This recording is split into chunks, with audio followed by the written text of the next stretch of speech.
Well, hello, Calvary Lutheran Church. I'm here in Fairbanks, Alaska with my nephew, John. You might recognize him if you have been at Calvary for as long as I have been, 20 years. John is my older brother's firstborn, and growing up, he spent some summers with us at Calvary, especially around Vacation Bible School time. And so little Johnny has become a grown man, and now he is stationed in Fairbanks, Alaska, with his wife Sarah and their son Robin. And Robbie, we had a great day today. Oh, yeah? Baptizing him in the lake, and you'll be a part of that in a further worship service at Calvary too. But just to remind you of this Calvary Connection podcast here on my sabbatical, of our 3 sabbatical goals that we're sharing together: to reflect well, to be well, and explore well.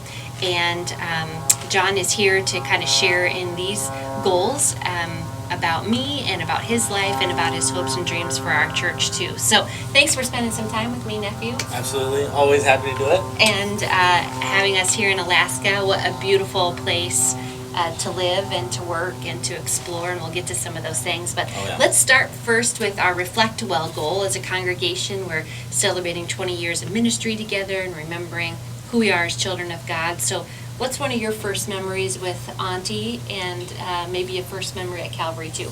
Yeah, so one of my first memories with you was definitely at the farmhouse in Fairfield. I remember us, just we were always moving rooms for some reason, moving something somewhere for Grandma and Grandpa. Something had to change just about bi-weekly, Yes. So I just remember learning how to move furniture at a very young age with you, and avoid those creaky boards. I don't know why, in particular, but you asked first memories. That's it. As it pertains to Bemidji, first memories with you was also moving, but it was moving you into the Minnie Mouse house. Yes. That first house you lived in, Minnesota Avenue. Yes. On Minnesota Avenue. I described it to you a few days ago when you first got here. I remember the floor plan and the fact that the garage in the backyard was bigger than the house itself. It's true. I had my couch that I slept on in the living room, right next to the front door. Nobody ever used, and it was right next to the kitchen. You throw a stone and you hit the kitchen, and then right in the back, there's the bathroom, and then your bedroom and the back door. It was a very me-sized house at the time. I was 5 when we did that, and when I hung out there a lot, and that's my first Bemidji memory, I guess. And then you started taking me to work a lot. Yes. I remember Calvary.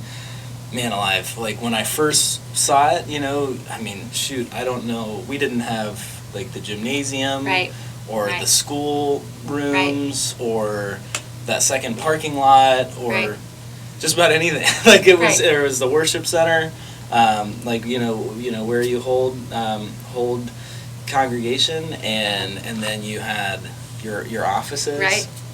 That was about it. Yeah. Did you have the dining area? Yes. You did. Yeah. Okay.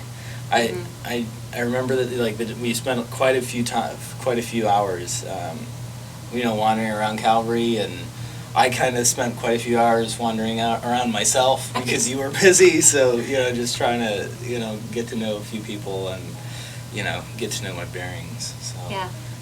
I know. I remember a lot of the place. Yeah. And I remember quite a few people. I'm terrible with names. If I saw folks' face, it'd be different, right? But I have to describe everybody to Aunt Genelle. She's like, that's that person, this person, that person.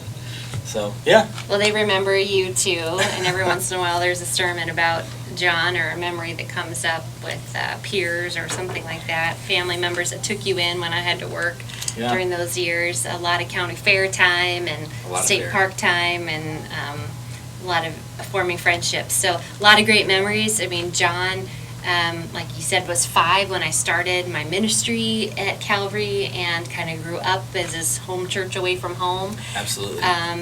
And we have a lot of great memories, but knowing that I was a pastor almost your entire life is kind of a strange thing for me to think about. Yeah. You being at my ordination, you moving me in, you being at my installation to be a senior pastor, a lot of those milestones you were involved in, and all the way up to Holy Week, you were part of the skit for Good Friday, and just a lot of integration there. So a lot of things to reflect on, and of course John has been an important part of our life. As you've heard my kids describe him as their older brother, even though I didn't give birth to him. We just really share a great connection with John and Sarah, and now with Robbie, and we're really grateful for all the times and the memories we have together in the reflection Absolutely. pieces. So, and thanks Calvary for being a part of that in our relationship too.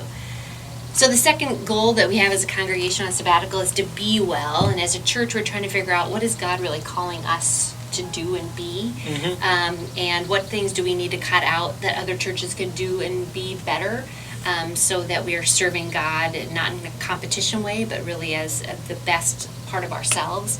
I too am just trying to be the best form of myself, trying to be healthy, focus on my family, make sure that those other vocations are balanced too, as best as we can balance. But you've been in the service, you've been in the military. What has your life experience taught you about being well, being the best version of yourself? Quite a bit, definitely quite a bit. I was just telling Uncle Chad on the way back from me and Jake and Chad went to the range today, and we were talking about just like, the ways that things change, right? Like the military's in the midst of a big change right now, and there's I have definitely am not the same person that went into the military that I am now. Without getting too much into that, definitely being moving a lot, right? Especially moving with like a wife and now a child, right? That moving a lot is definitely can be trying, I guess. But it's also funny that we're doing this now because we spent like an hour this morning in the car on the way to Robbie's baptismal site, talking about our search for a church in the midst of all this moving. So like we have been through 3 duty stations so far. One of them I went to alone, just because I wasn't there long enough to bring Sarah out. And then the next one, which was down in Georgia, we lived in together, and it was just myself and my wife Sarah, and like we, were in a search for a church family, because we know, I know personally like what I'm looking for in a church family. Sarah, was raised in a church where she's from in Virginia for her whole life, at the same church, and as you mentioned, Calvary has been my church. It has been my like solid, non-changing church family for the longest time. I've been away for a lot of my time there, only seeing you guys in the summers, but it has been, when I think of like, okay, where's my home church, that is Calvary, and I'm not, I don't say that lightly. With the newer advent of like the online, Right. the online ability to watch your services, that's been a blessing. But you can ask Aunt Genelle. We've had many a phone conversation from many a different part of the world, frankly, about like, about trying to just catch myself up for, my church going, right?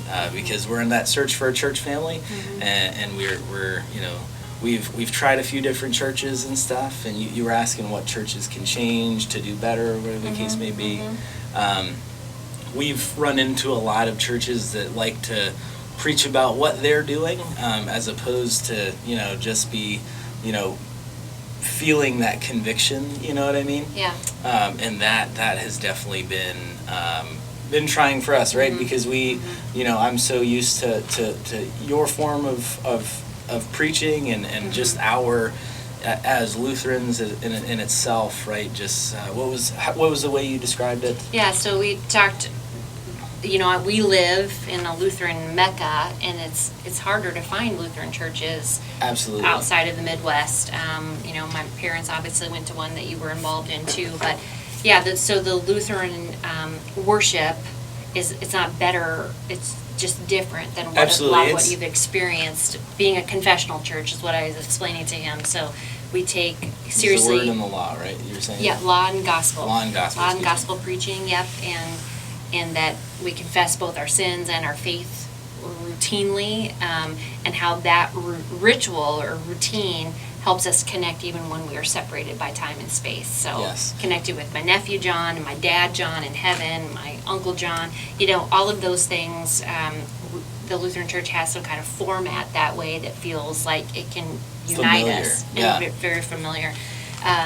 So whereas some of the non-denominational churches you've been a part of has kind of a individualistic understanding. It's kind of what we're doing in our community, or we're launching church sites, but it doesn't have that universal necessarily tone or feel. Yeah, and which is all good, right? To each Right. his own. Right. As long as you're out there, Right.